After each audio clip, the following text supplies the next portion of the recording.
Okay, what's up guys, this is Face Valid, back with another tutorial. It's been a while since the last one, sorry about that, but this is one I've been meaning to do for a while. Excited to do this one. So today I'm going to show you a trap beat that I've made in Renoise. Have to start by saying I'm not really a fan of trap, more of an old school hip hop guy. Having said that, sometimes it's fun to make trap because you get to play around with all the hi-hats and just do something a bit different. Yeah, Renoise is actually pretty good for making trap. Really good for programming drums, really good for programming kind of intricate hi-hat patterns.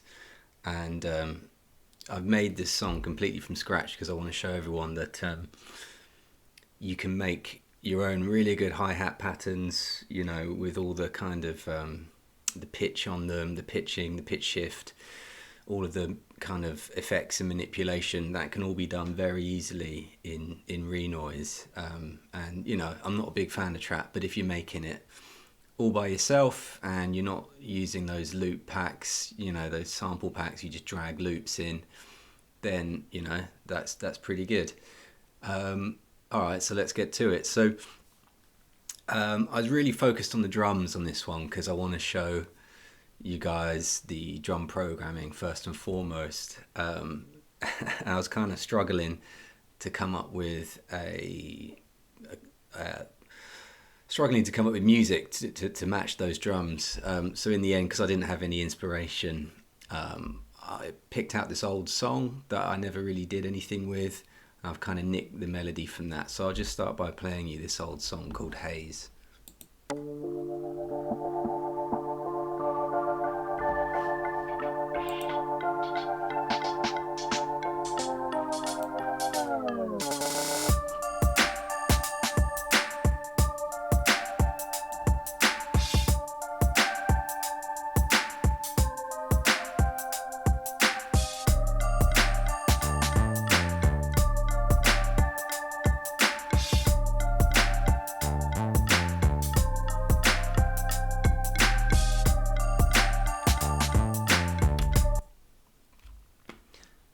Right, so that gives you an idea. I've basically just taken the melody part from it, which is that kind of, those pad kind of synth sounds, which goes da da da da da da da da da, just that, which kind of fits with trap, because a lot of trap kind of, I don't want to say melodies, but a lot of musical ideas in trap are kind of FM synths, kind of bell sounds, pads, kind of like a simple melodic idea.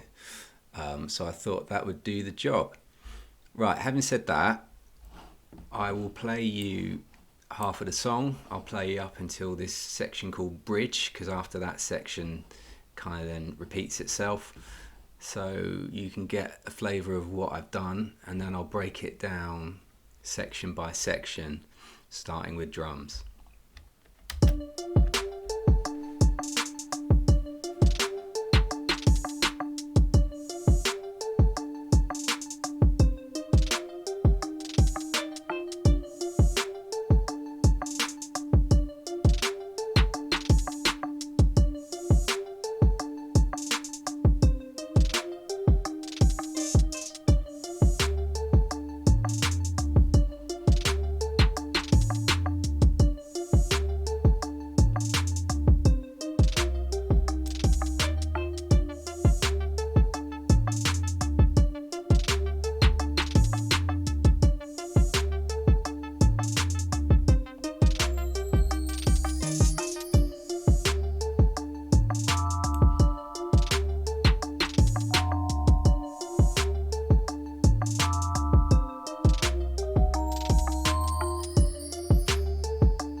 Okay, so before we get into the main part of the song, just a quick note on how to set up your track to make trap music. What you want to do is set your lines per beat to 16 lines per beat. This gives you a really high resolution, and it means you can enter lots of different notes within that one beat. So 16 lines per beat means you have 16 lines to enter notes for that one beat, which is this portion here. Usually I'd have it set at 4 lines per beat or maybe 8, but for trap you really need that high resolution so you can enter very fast note patterns. The drawback to it is that when you hit play, that cursor is going to move really quickly, going to move over a lot of lines. It's easy to lose track, so you want to make sure you've got that looping tool on. You're making use of the looping tool, so you're only seeing the bit you need to see, because it's very easy to lose control. Just a quick note about this as well. So I've got it set to 64 lines in my pattern, which is basically giving me 1 bar, because you got 4 beats in a bar. It's a 4/4 song, so 4 times 16, 64, 1 bar. So yeah, that's just 1 bar. When you've got an 8 bar pattern, yeah, lots of scrolling, very easy to lose control. So yeah, make sure you're using that loop tool. So I've just set up a standalone pattern here just to show you how the hi-hat programming can work. So here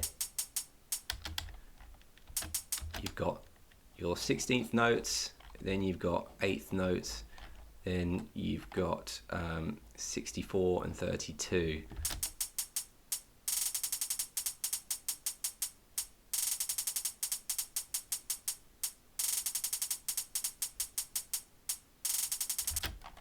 So as you can see, that gives you all of the resolution you'll need to make really intricate hi-hat patterns.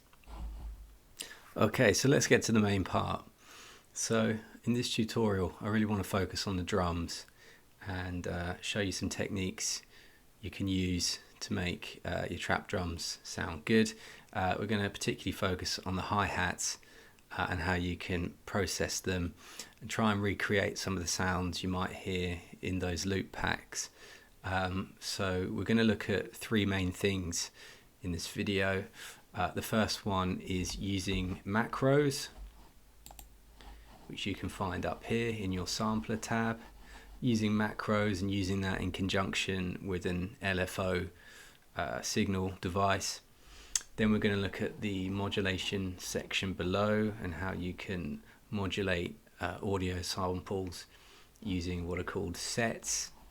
And then finally we'll go on to the pattern editor and we'll look at how you can enter in sample effects commands to create effects using MIDI data. So 3 main things to look at. Let's get on to the first one, macros.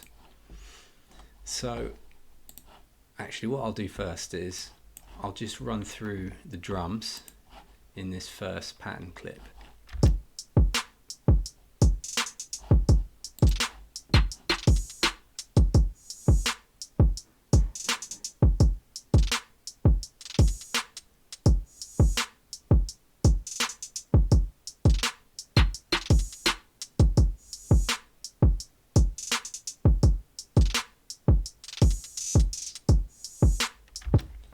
Okay, so you can probably see that there's a few different hi-hat things going on. I've got a main hi-hat,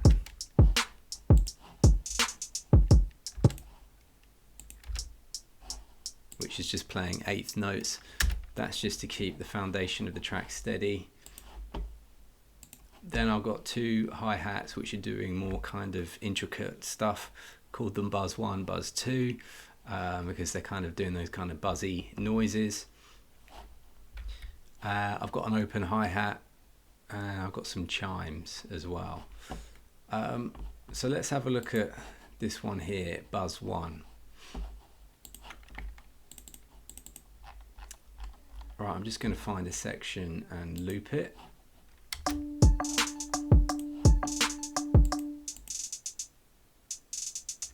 So at the moment you can hear it's quite buzzy.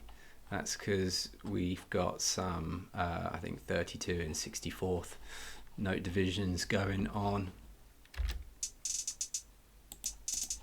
If we look at the pitch, it's pitched a little bit lower than my main hi-hat, so there's a bit of contrast there. And I've got two LFOs down here. So originally I had two macros running, but in the end I didn't use either of them. It just didn't fit the song. But let me show you what I tried, because I think you'll get a lot out of it. So macro 2, if we click on that and open it up, it's set to pitch. So let me show you how you set that up with a blank one. Click on the blank slot, click on a modulation or DSP parameter. So these are your modulation parameters here. And so for my macro 2, I just clicked on pitch, and then you have to click on this input fader here. So what that will do is, once you've enabled these two things here, you'll see a graphical representation of the pitch spectrum here. You can see -12 semitones going to 0, going to 12. So when we modulate this pitch parameter, we are kind of modulating the input. So we're modulating how far it goes up and how far it goes down. Scaling here, that basically lets you choose where you want it on here. I've got it set in the middle position, so it modulates around here. You can set it higher, you can set it lower, and you can increase or narrow the range, so you can have a small scale or a larger scale. Let me just put it on, and you can see what it will do. So what I did was I went to my effects, I added on a meta device LFO, and I set it up to work with my macro. So destination current track, instrument macro 2, instrument macro, and then you finally choose which one. So macro 2. The LFOs are really cool. You can modulate loads of stuff in Renoise, not just macros, but we won't go into that today because they are really powerful.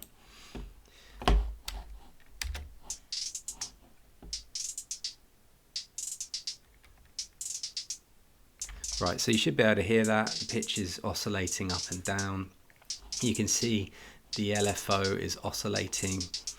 I've got a sine wave applied to it, so it's oscillating as per the sine wave. Let me just show you that represented graphically. So you can see it bouncing up and down there. As I said, if I change the scaling, now it's in a higher range, and I can narrow that or widen it back. But I like it where it was. You can see the macros going. You can see it's affected, and you got these parameters here. So amplitude, that either enlarges or minimizes the waveform. So for example, if I bring that down, see it's changed position. If I bring it right up,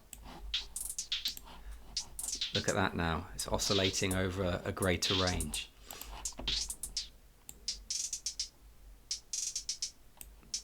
Offset means what side do you want it on. So if I whack it hard left, I'm down on the lower end. If I whack it hard right, I'm up on the higher end. The frequency just means what frequency does it oscillate at. It's kind of like speed.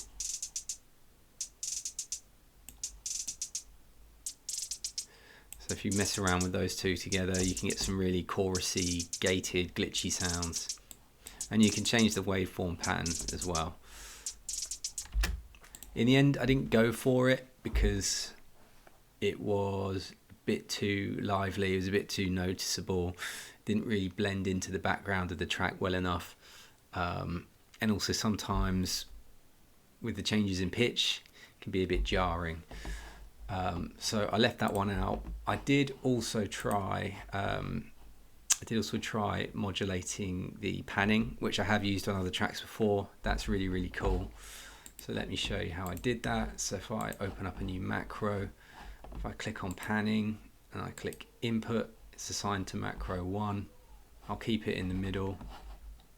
Go to my LFO, kind of already got it set up.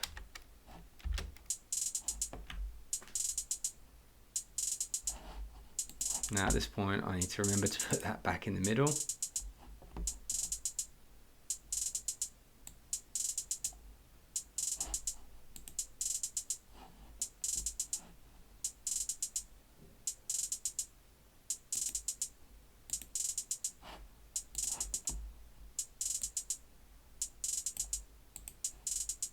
And it would help if I turned it on. I wondered why I wasn't hearing it.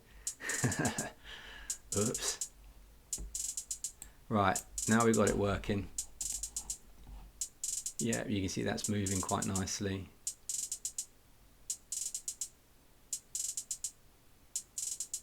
But you can hear for that second portion, it's just stuck on the left hand side.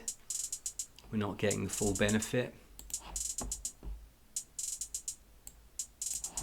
So if I increase the speed, that might be a bit too intense.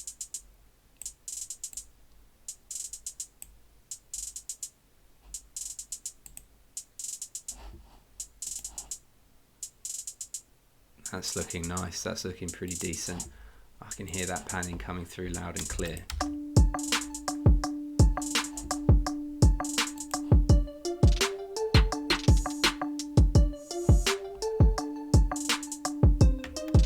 And you know what, I could keep that one in. It's not that obtrusive. It works pretty well actually. I don't know why I took it out. Probably was a reason. But really good tools to use. So I thoroughly recommend trying out the macros. And you don't have to just use LFOs. There's lots of other things that you can use to modulate macros, and you can use physical devices as well, like you know, your knobs, your dials, your faders, all of that stuff. So that's technique number 1. Okay, so the second technique we're going to look at is using the modulation section in the sampler tab, which is really cool. So we'll move on to the other hi-hat, buzz 2. Let's just hear it at the moment.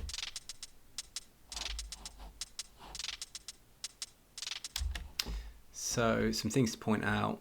I've played it in on slightly different notes just for a bit of variety, and there's some different velocities too. And what I did when I was mixing the song was I put a volume AHDSR, amplitude, hold, decay, sustain, release, put an AHDSR envelope onto it just because I really wanted to shorten the length of the hi-hat. So if I take it off, you see what I mean.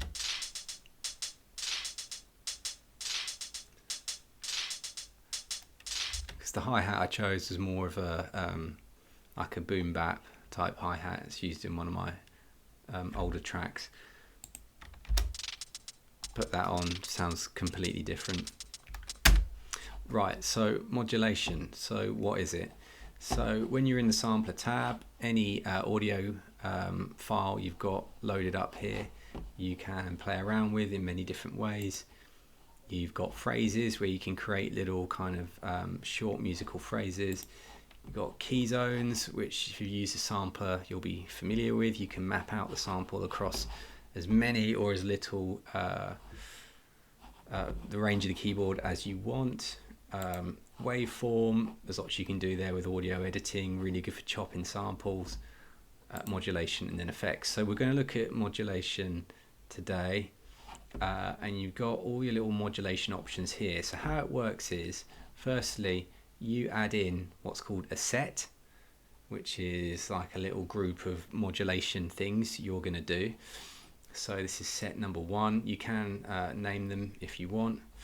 You can see at the moment my set number 1 has got volume enabled because I've got a volume AHDSR, and it's all highlighted there.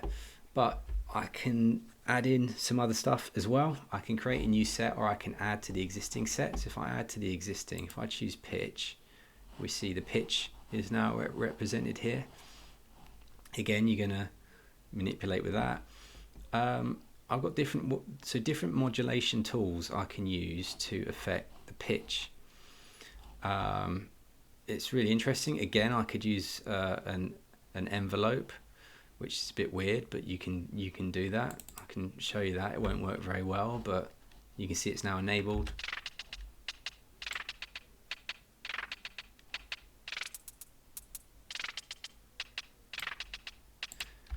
Bit weird, but with other stuff it might work well. Moving on, key tracking, that's an interesting one as well. So the pitch is modulated by the changes in velocity, I believe, which are here. So that's really cool.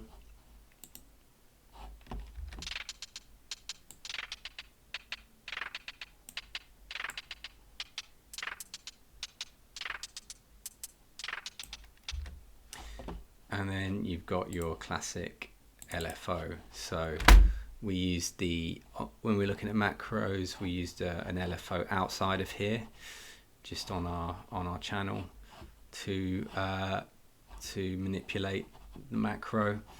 But the other way to do that is just add an LFO modulation device here, and you will get the same effect.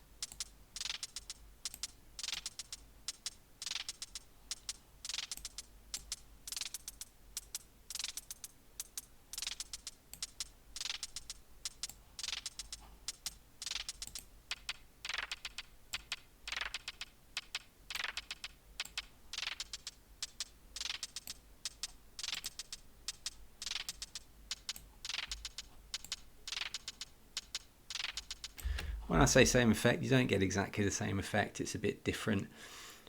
You don't get the intensity that you get with the other one, but it's pretty cool still. So yeah, bear these in mind, because you can manipulate these things here: volume, panning, pitch, which can all be really handy when you want to make your hi-hats more interesting or maybe a bit more glitchy. Okay, so the last technique I want to show you guys is the sample effects commands. So I'm back onto this this first hi-hat track we looked at, buzz 1, and you can see at the end of my pattern clip I've got this applied.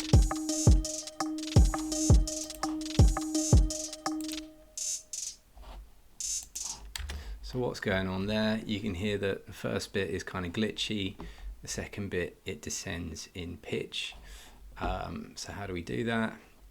We select our effects column, and you can add more. And you go to this little effects pull down menu, sample commands. The first one I've got up there is this one here, 0RXY, re-trigger line every Y ticks with volume factor X. See manual.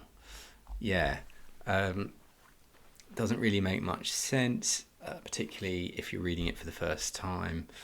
I have read the manual on this, but I didn't find the advice in the manual that illuminating. But there we go. But basically, I think what it's saying is that, well, let me show you here. So you've got Y and X.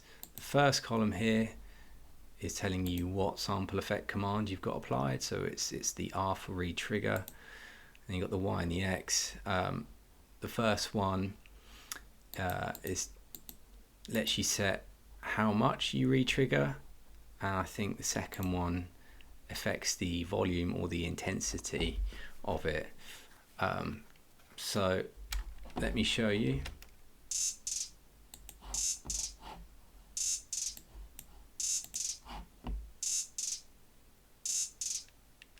So what it's doing is and it's kind of hard to see because it's a very short sample.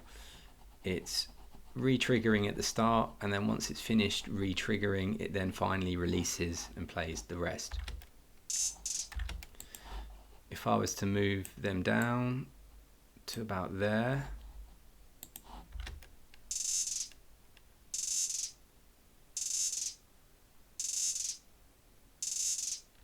you can see it starts to play the sample, and when it gets to,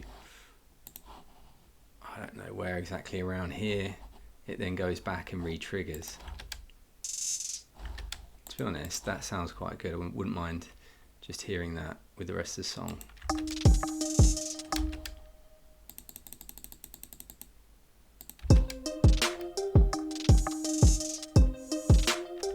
Yeah, it's pretty decent. I might actually use that. So to give you another example, because that's a really short waveform, I've just got a sample set up here, which is one from a previous track.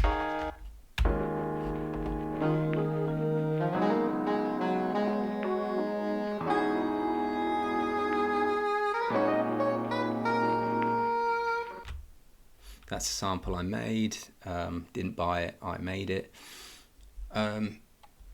Sounds like Kenny G. But anyway, it's a longer sample, so I thought it might illustrate what's going on a bit more. This is for illustrative purposes only because it sounds pretty bad, but here we go.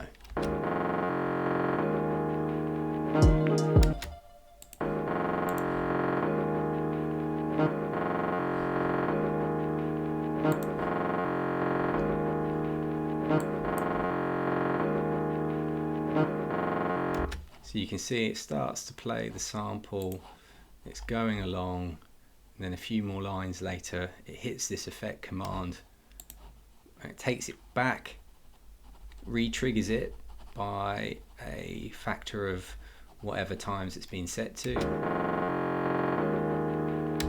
and then it's released. And I've pasted that all the way down so it's quite intense.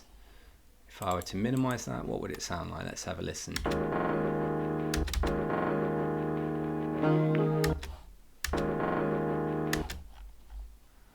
Or I could put it at the start.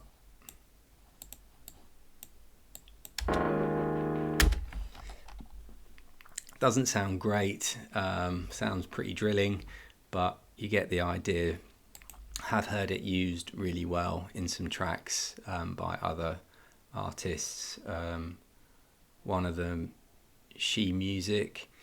I really like his stuff. He uses Renoise, and yeah, some of his earlier stuff, like Days, the Days album, EP, that has loads of that kind of stuff going on, and he does it really well, really well.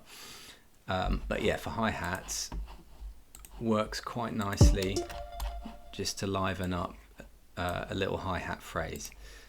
And then in the second part you've got sample effect command D, sample commands, it's this one here, slide pitch down by a 2-note value, 1/16 of a semitone. What does that mean? I'm not really sure, to be honest.